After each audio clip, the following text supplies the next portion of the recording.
ಯಾವುದೇ ಸಾಸ್ ಇಲ್ಲದೆ ಜಸ್ಟ್ 5 ನಿಮಿಷದಲ್ಲಿ ಎಗ್ ರೈಸ್ನ ಮಾಡಿಬಿಡ್ಬೋದು. ಹೊರಗಡೆ ಯಾವ ಟೇಸ್ಟ್ ಸಿಗುತ್ತೋ ಅದಕ್ಕಿಂತ ತುಂಬಾ ಚೆನ್ನಾಗಿರುತ್ತೆ. ತುಂಬ ಸಿಂಪಲ್ ಮಾಡೋದು, 5 ನಿಮಿಷ ಸಾಕು. Welcome to Savi kitchen Kannada. ಈಗ ಪ್ಯಾನ್ಗೆ ಇಲ್ಲಿ 4ರಿಂದ 5 ಟೇಬಲ್ ಸ್ಪೂನ್ ಆಗೋಷ್ಟು ಎಣ್ಣೆ ಹಾಕ್ಕೊಂಡಿದ್ದೀನಿ. ಎಣ್ಣೆ ಒಂಚೂರು ಕಾಯ್ತಿದ್ದಂತೆ 2 ಹಸಿಮೆಣಸಿನ್ಕಾಯಿನ ಸಣ್ಣದಾಗಿ ಕಟ್ ಮಾಡಿ ಸೇರಿಸ್ಕೊಂಡಿದ್ದೀನಿ.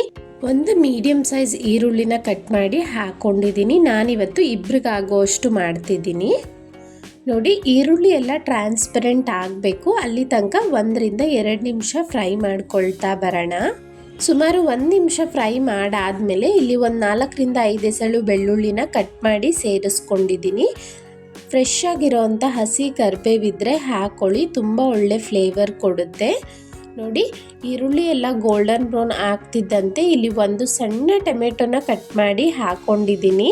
ಹೊರಗಡೆ ಎಲ್ಲ ಟೊಮೆಟೊ ಹಾಕೋದಿಲ್ಲ, ಆಲ್ಮೋಸ್ಟ್ 90%. ಬಟ್ ಟೊಮೆಟೊ ಮನೇಲಿ ಮಾಡ್ತಿರೋದ್ರಿಂದ ಹಾಕಿ ನೋಡಿ, ರುಚಿ ತುಂಬಾ ಚೆನ್ನಾಗಿರುತ್ತೆ. ರುಚಿಗೆ ತಕ್ಕಷ್ಟು ಉಪ್ಪು ಹಾಕ್ಕೊಳ್ಳಿ. ಟೊಮೆಟೊ ನಮಗೆ ಕಂಪ್ಲೀಟ್ ಸಾಫ್ಟಾಗಿ ಆಗಿಬಿಡಬೇಕು. ಮೀಡಿಯಮ್ ಫ್ಲೇಮಲ್ಲೇ ಸುಮಾರು 2ರಿಂದ 3 ನಿಮಿಷ ಫ್ರೈ ಮಾಡ್ಕೊಳ್ತಾ ಬನ್ನಿ, ಕಂಪ್ಲೀಟ್ ಸಾಫ್ಟ್ ಆಗುತ್ತೆ ಟೊಮೆಟೊ. ಈಗ ಸ್ಟವನ್ನು ಲೋ ಫ್ಲೇಮ್ ಇಟ್ಕೊಳ್ಳಿ.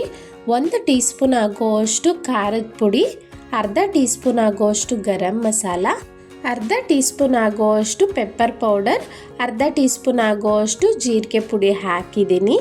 ಈ ಮಸಾಲೆ ಎಲ್ಲ ಸೀದೋಗಬಾರ್ದು, ಅದಕ್ಕೆ ಸ್ಟವ್ನ ಲೋ ಫ್ಲೇಮಲ್ಲಿ ಇಟ್ಕೊಂಡು ಎಲ್ಲವನ್ನು ಚೆನ್ನಾಗಿ ಮಿಕ್ಸ್ ಮಾಡ್ಕೊಳ್ಳೋಣ. ಇನ್ನೊಂಚೂರು ಟೊಮೆಟೊನು ಸಾಫ್ಟ್ ಆಗಬೇಕು ನಮಗೆ.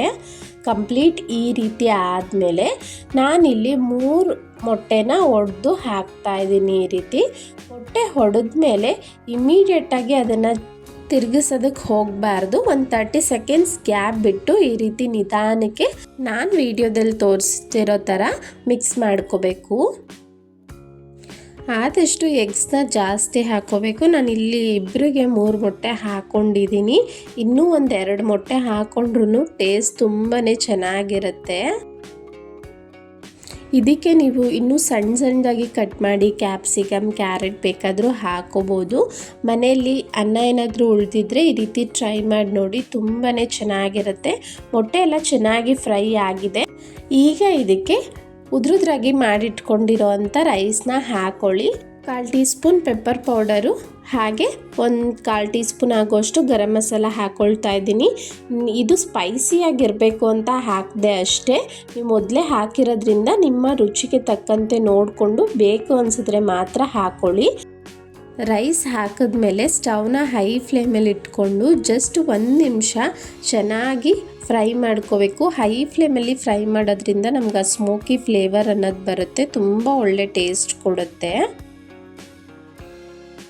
ನೋಡಿ, 1 ನಿಮಿಷ ಫ್ರೈ ಮಾಡಾದ್ಮೇಲೆ ನಾನು ಸ್ಟವ್ನ ಆಫ್ ಮಾಡಿ ಫ್ರೆಶ್ ಆಗಿರೋವಂಥ ಕೊತ್ತಂಬರಿ ಸೊಪ್ಪನ್ನ ಹಾಕ್ತಾಯಿದ್ದೀನಿ.